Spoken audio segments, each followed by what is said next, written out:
नमस्कार विद्यार्थी मित्रांनो, या सेशनमध्ये आपण युनिट 3 मधलं शेवटचं आपलं सेशन बघणार आहोत. तर आता जे विद्यार्थी मित्र पहिल्यांदाच माझ्या चॅनलला व्हिजिट देत असतील त्या विद्यार्थी मित्रांना रिक्वेस्ट आहे, काही जर मटेरियल किंवा काही माहिती कामाची वाटत असेल तर चॅनलला लाईक, सबस्क्राईब आणि शेअर करायला विसरू नका.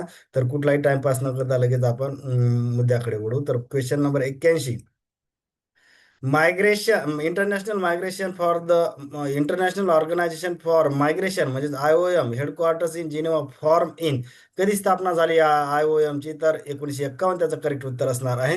क्वेश्चन नंबर 82 बघा, आता काय म्हणते की चूज द करेक्ट. आपल्याला करेक्ट सेंटेन्स शोधायचा आहे. Internal migration occurs within the country, बरोबर आहे. देशाच्या देशामध्ये होत असेल तर त्याला आपण इंटरनल मायग्रेशन म्हणतो.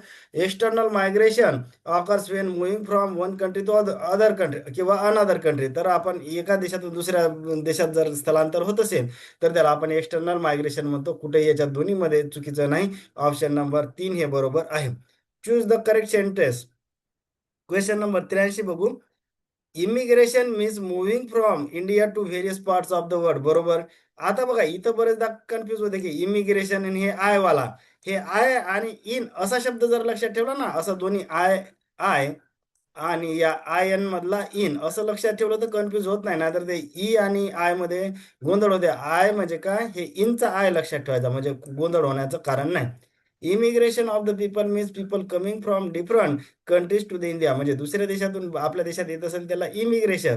आणि जर आपल्या देशातून दुसऱ्या देशात जात असतील तर त्याला ई मायग्रेशन. म्हणजे हे हे ई वाला, हे म्हणजे कोणता बाहेर जाणार आहे, आणि हे आय म्हणजे आपण कोणता लक्षात घेतला, हा इनचा, म्हणजे कन्फ्युज होण्याचं कारण नाही. म्हणून ऑप्शन नंबर 3 हे इथं बरोबर आहे. Question number 84, interstate migrant workman act introduction कधीचा? 1979 हा कायदा लक्षात ठेवायचा आहे. इयर ऑप्शन नंबर 4 ते करेक्ट उत्तर असणार आहे. Question number 85, choose the correct sentence. आपल्याला करेक्ट सेंटेन्स ओळखायचा आहे. Push factor are the negative, बरोबर आहे. निगेटिव्ह असते तो कारण की जबरदस्तीने त्याला फोर्स केलेलं असते. It is force or compel to leave their place, बरोबर आहे. Poverty, low productivity, joblessness, war, natural disaster are the responsible for the push factor, बरोबर आहे. कारण की हे सगळे निगेटिव्ह फॅक्टर आहे की ज्याला जबरदस्तीने एखाद्या व्यक्तीला दुसऱ्या इकडे मायग्रेशन करण्यास भाग पडतात. म्हणून तिन्ही सेंटेन्स हे बरोबर आहेत. नंतरचा आपण 86 नंबर क्वेश्चन बघा. Choose the correct sentence. आपल्याला करेक्ट सेंटेन्स शोधायचा आहे. Pull factor are the positive condition, बरोबर आहे. Pull factor that attract the people, बरोबर. जसं आपण पुश फॅक्टर मध्ये काय करत की जबरदस्तीने कंपेल केलं होतं त्याला की फोर्स की बाबा जा दुसऱ्या ठिकाणी स्थलांतर कर, मायग्रेशन कर. इथं तसं नाही. High salary, better job, education, peace, security, civil right are the factor that responsible for pull factor, बरोबर आहे. तिन्ही सेंटेन्स बरोबर आहेत. म्हणून ऑप्शन नंबर 3 करेक्ट आहे. क्वेश्चन नंबर 87 बघू आपण. As per 2011 census India 45.6 crore migrant of किती ते 38% आकडा आहे त्याचा ऑफ द पॉप्युलेशन. हा आकडा लक्षात ठेवायचा की 38% आहे. ऑप्शन नंबर 4 करेक्ट आहे 87चं. नंतर बघू. आता हा क्वेश्चन आयोगानं खूप वेळा विचारलेला आहे, त्यामुळे थोडं याच्यावर बरोबर लक्षात घ्यायचं. आता बघा, इथं हा 38 आकडा आहे आणि तोच काय रूरल टू रूरल मायग्रेशन हा सगळ्यात जास्त आकडा, तो सुद्धा तेच आकडा इकडे आहे. म्हणजे काय म्हणते की आपल्याला arrange in descending order migration हा क्वेश्चन खूप वेळा आला. सगळ्यात जास्त काय असते, rural to rural rural migration. नंतर रुरल टू अर्बन असते, अर्बन टू अर्बन, आणि शेवटी अर्बन टू रुरल. म्हणून ऑप्शन नंबर काय ABCD हे चारही करेक्ट आहे. हा क्वेश्चन लक्षात ठेवायचा. ही ऑर्डर बऱ्याचदा आयोगानं याच्यावर प्रश्न विचारलेला आहे, त्याच्यामुळे तो महत्वाचा आहे.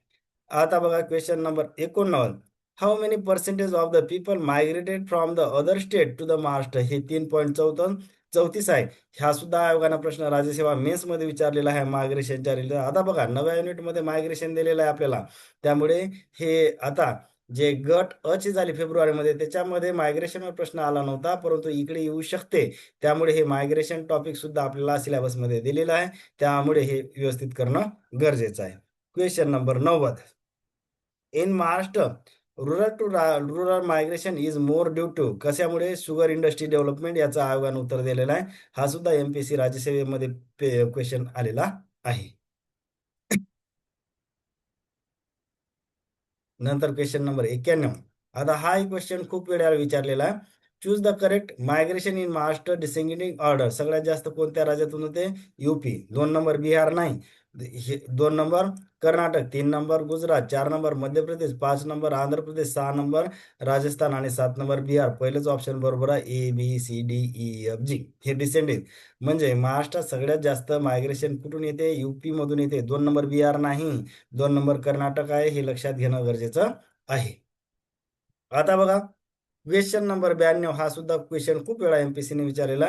Choose the correct migration in the Maharashtra male आणि फिमेलचं. आता बघा, युपी मधून मेल जास्त येतात, मोर मेल. कर्नाटकमधून मोर फिमेल. नंतर गुजरातमधून मोर फिमेल. एमपीतून मोर फिमेल. नंतर आंध्रातून मोर फिमेल. आता हे 4 जर राज्य बघितले ना आपण, तर हे आपल्या महाराष्ट्राच्या बॉर्डरला लागून आहे. त्यामुळे रोटी बेटी व्यवहार जे म्हणतो ना, त्याच्यामुळे हे जास्त लग्नामुळे हे सगळे इथं फिमेल जास्त येतात. नंतर राजस्थानमधून मोरमेल आणि बिहारमधून मोरमेल. म्हणजे आपल्याला काय करायचं, हे सगळे करेक्ट आहेत. हे सुद्धा बऱ्याचदा क्वेश्चन आयोग विचारते. आपल्याला युपी बिहारचं माहित आहे, समजा जास्त मेल आहेत. परंतु या बाकी राज्याचं जे आहे, राजस्थानमधून फिमेल नाहीत, मेल आहे जास्त. तर ह्या गोष्टी लक्षात ठेवायच्या आहेत. क्वेश्चन नंबर 93 बघू. मायग्रेशन रिझन डिसेंडिंग ऑर्डर हा सुद्धा खूप वेळा क्वेश्चन आलेला आहे. सगळ्यात जास्त ह्याच फ्लो बरोबर आहे. मॅरेजमुळे होते. 2 नंबरला with family, mood with household. तिसरं एम्प्लॉयमेंट आणि or work. Other reason mood from birth आणि एज्युकेशन शेवटचं आहे. एज्युकेशन मधात जर पहिले आलं तर घ्यायचं नाही. एज्युकेशन सगळ्यात शेवटचं आहे, म्हणून ऑप्शन नंबर ABCDEF हाच फ्लो बरोबर आहे. पहिल्या टॉपला मॅरेज असते आणि शेवटचं एज्युकेशन आहे. नंतर what is the major reason of the female migration? कशामुळे? मॅरेजमुळे. बरोबर आहे. इथं कुठे लगेच कळते आपल्याला. Main reason behind the male migration in India from rural to urban. कशामुळे? एम्प्लॉयमेंट किंवा जॉबसाठी. आता इथं ऑल नाही करायचं, नाहीतर सर इथं ऑल दिसते, पण आपल्याला काय सांगितलं इथं बघा, की मेन रिझन म्हणलं एकच असते, त्यातलं ऑल करायचं नाही. नाहीतर मग इकडे दिसलं एज्युकेशन, मॅरेज, दिला ऑलवर टिक. क्वेश्चन बघायचा, मेन हा कीवर्ड आहे इथं. तर त्याच्यामुळे ऑप्शन नंबर 3 हे इथं करेक्ट आहे. पुढचा क्वेश्चन 96 नंबर बघू आता. Short term forecast means man power forecast किती असते? 0 ते 2 वर्ष जर असेल तर त्याला आपण शॉर्ट टर्म असं म्हणतो, म्हणजे 96चा 1 number. Medium term man power forecast कधी असते? 2 ते 5 वर्ष, option number 1. Long term man power forecast कधी असते? मोर दॅन 5 वर्ष असेल तर त्याला लॉंग टर्म म्हणायचं. ऑप्शन नंबर इथं सुद्धा 1 करेक्ट आहे. क्वेश्चन नंबर 99 बघू आता. Man build the house to lead a settle life and place fair he build the house is known as. त्याला सेटलमेंट म्हणतात. सेटल म्हणत नाही, सेट म्हणत नाही, सेटिंग म्हणत नाहीत. कारण की आपल्याला बघा सिलेबसमध्ये रुरल सेटलमेंट दिलेलं आहे, तर ते या रुरल सेटलमेंटवर सुद्धा क्वेश्चन येऊ शकतं. Question number 100. The rural settlement derive their life support or the basic economic needs from primary economic activity. कोणते आहे? तर लँड बेस असतं. तर ऑप्शन नंबर 100चं 1 हे उत्तर करेक्ट आहे. नंतरचा प्रश्न बघू. 101 बघा. हा, मॅच द फॉलोइंग. काय काय? पुरा, हे पुरा शब्द आहे. पुरा म्हणजे काय? चीप हॅबिटट. आता हे चीफ हॅबिटट. कलान म्हणजे काय? मेन मेन व्हिलेज आहे. हे चुकून हे व्हिलेज नको वाचू त्याला, मेन व्हिलेज. खुर्द म्हणजे काय? छोटा खेळ. बुद्रुक म्हणजे काय? लहान मोठं खेळ. आता बघा, खुर्द आणि बुद्रुक मध्ये फार कन्फ्युज होत असेल ना. खुर्दा माहित आहे का? रुपयाचा आपण चिल्लर पैसे द्यायला खुर्दा म्हणतो. खुर्दा म्हणजे काय? छोटे छोटे पार्ट. म्हणून काय काय खुर्द म्हणजे काय? Small village. आणि बुद्रुक म्हणजे काय? बुद्रुक हा शब्द बुजुर्ग म्हणजे मोठा या अँगलने आलेला आहे. त्याच्यामुळे बुद्रुक म्हणजे काय? लार्ज व्हिलेज कन्सिडर करायचं. खेरा स्मॉल कॉलनीज. आणि नानगले म्हणजे काय? Group of small village. तर ऑप्शन नंबर 1 हे याचं करेक्ट आहे. क्वेश्चन नंबर बघा 102. Rural settlement in India can be classified. 4 टाईपचे असतात. क्वेश्चन नंबर 103 बघा आता. रुरल सेटलमेंट टाईप कोणता आहे? तर क्लस्टर नंतर हे कॉम्पॅक्ट आहे. चुकून हे असं झालं, COM करायला. कॉम्पॅक्ट, ॲग्लोरोमेटेड आणि न्यूक्लिएटेड. सेमी क्लस्टर म्हणतात त्याला. दुसरा आहे फ्रॅगमेंटेड किंवा सेमी कॉम्पॅक्ट. हॅमेलेटेड आणि डिस्पर्स किंवा आयसोलेटेड. हे चारही बरोबर आहे. Option number 4. क्वेश्चन नंबर 104 बघा. Types of the rural settlement are determined by. The extent of built up area म्हणजे कसा, की जो काही समजा एखाद्या शाळेनं कन्स्ट्रक्शन असेल, घराचं असेल, मंदिराचं असेल, हे सगळं बिल्टअप एरियामध्ये जाते. इंटर हाऊस एरिया म्हणजे कसं असते, की त्या दोन घरामधलं काही जे डिस्टन्स असेल किंवा एखादा शाळा आणि घरमधलं काही डिस्टन्स असेल किंवा एखादं मोकळं मैदान असेल, तर त्याला काय म्हणतात इंटर हाऊस एरिया. म्हणून हे दोन्ही याच्यावर डिपेंड असते. ऑप्शन नंबर 3 हे इथं करेक्ट आहे. Choose the correct. A cluster settlement is a one in which houses are built very close to together. बरोबर आहे. एकदम जवळ-जवळ जर हाऊस असतील, तर त्याला आपण क्लस्टर सेटलमेंट म्हणतो.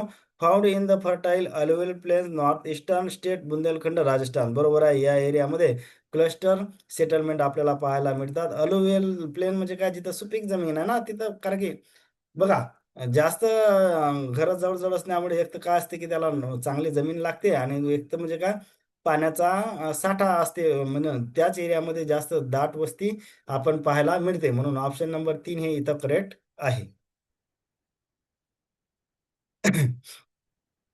क्वेश्चन नंबर 106 बघू. For cluster settlement suitable areas. बरोबर आहे. फर्टाईल प्लेन म्हणजे सुपीक जमीन जिथं आहे. अवेलेबिलिटी ऑफ अडेक्वेट वॉटर म्हणजे जिथं पुरेसं पाणी आहे. नंतर region where security and cooperation are important. बरोबर आहे. तिथंच दाट लोकवस्तीनं लोक राहतील ना. उगाच पाणी नाही, जमीन चांगली नाही किंवा तिथं जिथं शांतता नाही, तिथं कशाला राहणार? म्हणून ऑप्शन नंबर 4 हे करेक्ट आहे. Question number 107. Feature of the cluster settlement. Close buildup area or house are closely pack. बरोबर आहे. एकदम कॉम्पॅक्ट घरं असतात. Street are some recognise pattern or geometrical shape such as rectangular, radical or linear. बरोबर आहे. Option number 3 हे दोन्ही correct आहेत. Question number 108. Choose the correct. Semi-cluster or semi-compact settlement has a main village with a few houses or small groups of the houses located slightly away from main settlement. म्हणजे काय? एक main जे असते ना compact वस्ती असते आणि त्याच्याच बाजूला थोडंसं कसं असते, की दूर अंतरावर काही घरं असतात. तर त्याला सेमी क्लस्टर म्हणतो आपण. In such a cases generally land owing dominant community occupies the central part of the main village. म्हणजे जे श्रीमंत लोक आहेत किंवा ज्याचा डॉमिनेटर आहे किंवा फार मोठाले जमीनदार आहेत, ते त्या व्हिलेजच्या मधात राहतील. Here as the people or of the lower strata of the society settle outer flanks. म्हणजे काय outer side of the village म्हणजे थोडेसे जे लोअर त्याचा आर्थिक दर्जा असतो किंवा सामाजिक असतो, तर ते लोक थोडेसे खेड्याच्या त्या मेन वस्तीच्या किंवा कॉम्पॅक्ट वस्तीच्या बाहेर जाऊन राहत असतील, तर हे सगळे कॅरेक्टरिस्टिक सेमी क्लस्टर सेटलमेंटचे आहेत. Option number 4. Semi cluster settlement found in कुठं? राजस्थानमध्ये दिसते, parts of the Gujarat, Madhya Pradesh. Option number 3 सगळ्या इकडे ती दिसते. क्वेश्चन नंबर किती झाले आपले? 109. हां. Question number 110. हॅमलेट मीन्स, आता हे हॅमलेट जे असतं ना आपल्याला, म्हणजे रुरल सेटलमेंटचा एक तिसरा टाईप हॅमलेट आहे. हॅमलेट म्हणजे काय? तर several small cluster of the house. नाहीतर हॅमलेट म्हणजे बऱ्याच विद्यार्थ्यांना हॅमलेट शब्दच कळत नाही. हॅमलेट म्हणजे काय? त्या several small cluster of the house त्याला हॅमलेट म्हणायचं. नंतर चूज द करेक्ट सेंटेन्समध्ये hamlet settlement consist of several small cluster hamlets of the house separated from one another. हे अनादर शब्द one another but belonging to the same village. म्हणजे small जे several small cluster असतील परंतु ते काय एकाच सेम व्हिलेजचा पार्ट असतील, ते त्याला आपण हॅमलेट क्लस्टर म्हणत असतो. Suitable areas are region with the social or caste division. हे सुटेबल आहे. ISUT. हां, इथं याला सुटेबल वाचायचं. चुकून माझं स्पेलिंग मिस्टेक झालं. Suitable areas are the region with the social or caste division. Food prone flood आहे हे. फूड नाही हे. इथं फ्लड वाचा. Flood prone plains area with uneven land. म्हणजे ज्या भागात तिथं थोडंसं कास्टनिझम आहे किंवा पुराचा प्रदेश आहे किंवा अनइव्हन लँड म्हणजे काय ओबडधोबड अशी जमीन आहे, प्लेन नाही, तर त्या एरियामध्ये ह्या हॅमलेटेड सेटलमेंट आपल्याला पाहायला मिळतात. ऑप्शन नंबर 3 हे इथं करेक्ट उत्तर असणार आहे. Common homes of the hamlet settlement are. कोणते? पन्ना त्याचं नाव दिले. प्यारा, पल्ली, नागला, धानी हे सगळे त्या सेटलमेंटचे नाव आहेत. म्हणून ऑप्शन नंबर 4 हे करेक्ट आहे. Hamleted settlement found in middle and lower Ganga plains. बरोबर. छत्तीसगडमध्ये lower valleys of the Himalaya. बरोबर. सगळ्या ठिकाणी दिसतात. ऑप्शन नंबर 3 हे करेक्ट उत्तर आहे. नंतरचा प्रश्न बघू आपण. चूज द करेक्ट सेंटेन्स मध्ये 114 मध्ये आपल्याला disperse, scatter or isolated settlement is a one which houses are scatter over the large area. बरोबर आहे, दूर दूर घरं असतात तिथं. And with each houses located far इथं फार आहे म्हणजे खूप अंतरावर, फार फ्रॉम द अदर्स. बरोबर आहे. फाउंडेड इन मेघालय आहे, फाउंडेड इन मेघालय असं वाचा. फाउंडेड इन मेघालय, हे मेघालय वाचा. हिमाचल प्रदेश, उत्तराखंड, केरला. बरोबर आहे, या ठिकाणी ते डिस्पर्स किंवा स्कॅटर सेटलमेंट आपल्याला पाहायला मिळतात. क्वेश्चन नंबर बघा 115. डिस्पर्स सेटलमेंट फाउंड इन कुठं, हिली किंवा माउंटन रिजन मध्ये, फॉरेस्ट एरियामध्ये असतात, डेझर्ट रिजन मध्ये असतात आणि प्लॅटो म्हणजे पठारावर असते, वाळवंटी भागात असते, जंगली भागात असते आणि डोंगराळ किंवा हिली माउंटन प्रदेशात या गोष्टी आपल्याला पाहायला मिळतात. ऑप्शन नंबर 4 हे करेक्ट उत्तर असणार आहे. क्वेश्चन नंबर 116 बघू आता. Choose the correct sentence. Cluster area बरोबर बघा, क्लस्टर किंवा कॉम्पॅक्ट सेटलमेंट कुठं असते, फर्टाईल प्लेस जिथं वॉटर अवेलेबल आहे ते बघितलं आपण. सेमी क्लस्टर म्हणजे कुठं, ट्रान्झिशनल एरियामध्ये म्हणजे जिथं म्हणजे एखाद्या समजा एखादा खेड आहे, तो डेव्हलप एरियामध्ये जेव्हा जातो ना, ते तिथं तसं हे किंवा त्या एरियाचं काही ट्रान्झिशन होत असेल तर त्या इथं सेमी क्लस्टर आपल्याला पाहायला मिळतात. हॅमलेटेड म्हणजे काय, जिथं पुराचा प्रदेश आहे, सोशियली डिवायडेड विलेज म्हणजे जिथं कास्टनिझम आहे, पुराचा प्रदेश आहे, इथं आपण हॅमलेटेड एरिया सेटलमेंट आपल्याला पाहायला मिळतात. डिस्पर्स म्हणजे काय, की दूर दूर अंतरावर जे घर असतात ना, ते जनरली हिली रिजन, फॉरेस्ट रिजन, डेझर्ट इथं सगळे त्या पाहायला मिळतात. ऑप्शन नंबर 4 करेक्ट आहे. Choose the correct distance between the houses. क्लस्टरमध्ये व्हेरी स्मॉल डिस्टन्स असते दोन घरामधलं म्हणजे कॉम्पॅक्ट डिस्टन्स असते. सेमी क्लस्टरमध्ये मॉडरेट असते दोन घरामधलं अंतर. हॅमलेटेडमध्ये moderate to large between hamlet आणि डिस्पर्समध्ये खूप दूर असते दोन घरामधलं अंतर, म्हणून ऑप्शन नंबर 4 सगळं करेक्ट आहे. क्वेश्चन नंबर 118 बघू. 118 बघू. Choose the correct sentence. Socially interaction क्लस्टरमध्ये व्हेरी आहे कारण की एकदम क्लोज आहेत ते. सेमी क्लस्टरमध्ये हाय असते, नंतर हॅमिलेटेडमध्ये मॉडरेट असते आणि डिस्पर्समध्ये सोशल जे इंटरॅक्शन आहे ते कमी असते कारण की फार दूर दूर घर असतात, त्याच्यामुळे ऑप्शन नंबर 4 हे करेक्ट आहे. Choose the correct sentence. Cluster one compact group of the house. बरोबर. सेमी क्लस्टरमध्ये काय, one main group plus few smaller groups, ते बरोबर. हॅमलेटेडमध्ये काय, many small cluster hamlets belonging to one village. बरोबर. डिस्पर्स म्हणजे काय, scatter individual house over the wide area. Option number 4 हे सगळं करेक्ट आहे. Question number 120. Special arrangement in the rural human settlement depends on. बरोबर. टोपोग्राफीवर असते, वॉटर अवेलेबिलिटी असते, transport रूटवर अवेलेबल, सॉइल फर्टिलिटी, सिक्युरिटी आणि हिस्टोरिकल डेव्हलपमेंट या सगळ्या गोष्टीवर अवलंबून असते. नंतर spatial arrangement of the rural settlement are कोणकोणते असते, लिनियर असते, रेक्टँग्युलर असते, सर्क्युलर असते, स्टार लाईक पॅटर्न असते, T shape, Y shape, cross shape आणि डबल विलेज हे सगळं असते. ऑप्शन नंबर 4 करेक्ट आहे. 122 मधला question. Choose the correct. Linear pattern house are arrange in a single line. Linear म्हणजे काय, लाईन म्हणतो ना आपण त्याला, हे समानार्थी शब्द. One or two rows along road, railway, river, canal or coast line याच्या म्हणजे काठानं जे किंवा पॅरलिस त्याच्या असतात त्याला आपण लिनियर पॅटर्न असं म्हणतो. Example are the village along the Ganga river, road side village in the Punjab Haryana, हे सगळे एक्झाम्पल बरोबर आहे. Question number 123. Choose the correct sentence. In a rectangular settlement street are intersect each other at 90 degree. म्हणजे रस्ते हे एकमेकाला 90 डिग्री याच्यातनी ते छेदलेले असतात किंवा त्यांना क्रॉस केलेले असतात. Farming a rectangular or square block. बरोबर. It is found in the plain areas, plan village, irrigated agriculture region. बरोबर आहे, तर ते दोन्ही सेंटेन्स हे बरोबर आहेत. 124. Choose the correct sentence. In a circular settlement house are arrange in the form of circle or ring around the central feature. म्हणजेच काय असू याच्या भोवती असतात. पॉन्ड एखादं डबकं, temple, market, fort, open common land यांच्या भोवती जर गोलाकार वस्ती असतात तर त्याला आपण सर्क्युलर सेटलमेंट म्हणतो. Central feature or the part use for the activities or the protection from the outside attack historically. म्हणजे सेंट्रल पार्ट जे रिकामा असते ना ते त्या पर्पजसाठी वापरलेला असतो, म्हणून इथं ऑप्शन नंबर 3 हे करेक्ट आहे. इथं ए आणि बी असं. कन्सिडर करायचं. ऑप्शन नंबर 3 ए बी दोन्ही करेक्ट आहे. Question number 125. A star-like settlement developed here. Several road radiates from the central point, giving the village the appearance of a star. बरोबर. It is developed at the road junction transport center. जिथं असं म्हणजे खूप road असतात ना किंवा ट्रान्सपोर्टचा main point असते तिथं हे जनरली हे पाहायला मिळते. ऑप्शन नंबर 3 हे 125चा करेक्ट उत्तर आहे.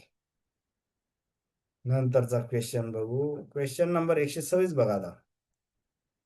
Choose the correct. आपल्याला करेक्ट सेंटेन्स ओळखायचा आहे. Cross shape or cruciform settlement develop where two roads intersect at right angle forming the cross. असं क्रॉस म्हणजे प्लस साईन असं होते म्हणते तिथं. Characteristic are the houses along all the four roads good transport connectivity. हे दोन्ही sentence बरोबर आहेत. क्वेश्चन नंबर 127 बघा. Double village regarding choose the correct. Double विलेजच्या संदर्भात करेक्ट शोधायचं आहे आपल्याला. A double village consists of two separated settlements located close to each other, usually on opposite side of the river आहे. Opposite side of the river, road, railway, line, valley, but functioning as the same village. जर एखाद्या वेळेस तुम्ही बघितलं का की दोन एखाद्या नदीच्या या बाजूने अर्ध असते गाव आणि दुसऱ्या बाजूने अर्ध गाव असते तर त्याला डबल विलेज म्हणायचं. किंवा एखाद्या रोडच्या अर्ध गाव इकडे असते आणि अर्ध गाव तिकडे त्या अर्ध्या गावातून जर रोड गेलेला असता तर त्याला डबल व्हिलेज म्हणायचं. परंतु ते दोन्ही तुकडे एकाच गावाचे असतात हे असं लक्षात घ्यायचं आहे. It is develop due to the natural or man made barrier. बरोबर. Question number 128. Sustainable cities and communities mention in कोणत्या एसडीजी मध्ये आहेत? SDG number 11. हे 17 एसडीजी पार्ट असणं एक्सपेक्टेड आहे. एसडीजीचा कार्यकाल किती सांगितला? 2015 ते 2030. टोटल 17 एसडीजी आहे. चौथा आपल्यासाठी महत्वाचा आहे. चौथा म्हणजे कोणता? की क्वालिटी एज्युकेशन फॉर ऑल. पाचवा म्हणजे काय? Gender equality. आणि नंतर हा 11चा काय? सस्टेनेबल सिटीज अँड कम्युनिटीज 11 मध्ये मेन्शन केलेलं आहे. नंतर स्मार्ट सिटी मिशन म्हणजे काय? स्मार्ट सिटीज मिशन इंट्रोड्युशन कधी आलं? 25 जून 2015ला. जसं प्रधानमंत्री कौशल्य विकास योजना कधी आली? 15 जुलै 2015. स्किल इंडिया मिशन कधी आलं? 15 जुलै 2015. नंतर स्मार्ट सिटीज मिशन कधी आलं? 25 जून 2015.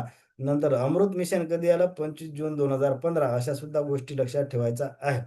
Smart city mission introduce by कोणत्या मंत्रालयाने काढलं स्मार्ट सिटी मिशन? तर ministry of housing and urban affairs. Option number 3 हे इथं करेक्ट आहे. Question number 131. Under the smart city mission आता किती सिटीज आहेत? तर त्याच्यामध्ये 100 सिटी आहेत. 100 सिटीज आहे. By providing the efficient services, robust infrastructure and sustainable solution. Smart सिटीमध्ये 100 सिटीज आहे, परंतु अमृतमध्ये 500 आहेत. हे लक्षात घ्या. Question number 132. State wise smart cities ranking 2015. Choose the correct. First rank तामिळनाडूचा आहे, 12 स्मार्ट सिटीज आहे. सेकंड युपी मध्ये 10 स्मार्ट सिटीज आहेत. थर्ड महाराष्ट्रामध्ये 10 स्मार्ट सिटीज आहेत. ऑप्शन नंबर हे ए बी इथं बी कन्सिडर करा. तिन्ही पण आहेत ते A B C. Option number 3 तीनही सेंटेन्स करेक्ट आहे. म्हणजे इथं मधात बी कन्सिडर करायचं आहे. इथं असं ए बी आणि कॉमा सी म्हणजे तिन्ही सेंटेन्स बरोबर आहे. तर question number 133. Leads the smart cities in Maharashtra म्हणजे 2025ला पुणे हे टॉपला आहे महाराष्ट्रात. नंतर क्वेश्चन नंबर 134 बघा की अमृत म्हणजेच का Atal mission for rejuvenation and urban transformation started in कधी? तर हे सुद्धा 25 जून 2025. जसं आपलं स्मार्ट सिटी मिशन 25 जून 2025ला स्मार्ट सिटी मिशन 100 शहर होते आणि तिथं कोणतं मंत्रालय होतं? Same ministry of housing and urban affairs. परंतु 100 सिटी होत्या, इथं 500 सिटी आहेत. बघा अमृत स्टार्टेड बाय मिनिस्ट्री कोणता? Ministry of housing and urban affairs. बरोबर आहे. आता बघा शेवटचा क्वेश्चन या सेशन मधला. इन अमृत किती आहे? 500 शहर आहेत तिथं. Cities and towns across the country are selected to infrastructure development, water supply, drainage, green space, sewage and septage management etcetera. 500 आहे तिथं. बघा आता स्मार्ट सिटीमध्ये किती होते? 100 होते. ते स्मार्ट सिटी मिशन कधी चालू झालं तर 25 जून 2015. नंतर अमृत मिशन कधी झालं? 25 जून 2015. अमृत मिशनमध्ये किती शहर आहेत? 500 आहेत. अमृत योजना कोणत्या मंत्रालयाने सुरू केली? तर सेम मंत्रालय म्हणजेच कोणतं? Ministry of housing and urban affairs. Smart city mission सुद्धा ministry of housing and urban affairs यांनी सुरू केलेलं आहे. होप करतो आता हे की बऱ्याच गोष्टी, या मोठं लेक्चर झालं आपलं, एका लेक्चरमध्ये 40च आपण घेत असतो. परंतु हे कसं असतं की इथे 15-16 क्वेश्चन राहिले होते. त्यामुळे मी इथं जास्त क्वेश्चन म्हणजे जवळपास 56 क्वेश्चन इथं कव्हर केलेले आहेत. होप करतो काही समजलं असेल, काही महत्त्वाचे क्वेश्चन वाटत असतील तर चॅनलला लाईक, सबस्क्राईब आणि शेअर करायला विसरू नका. थँक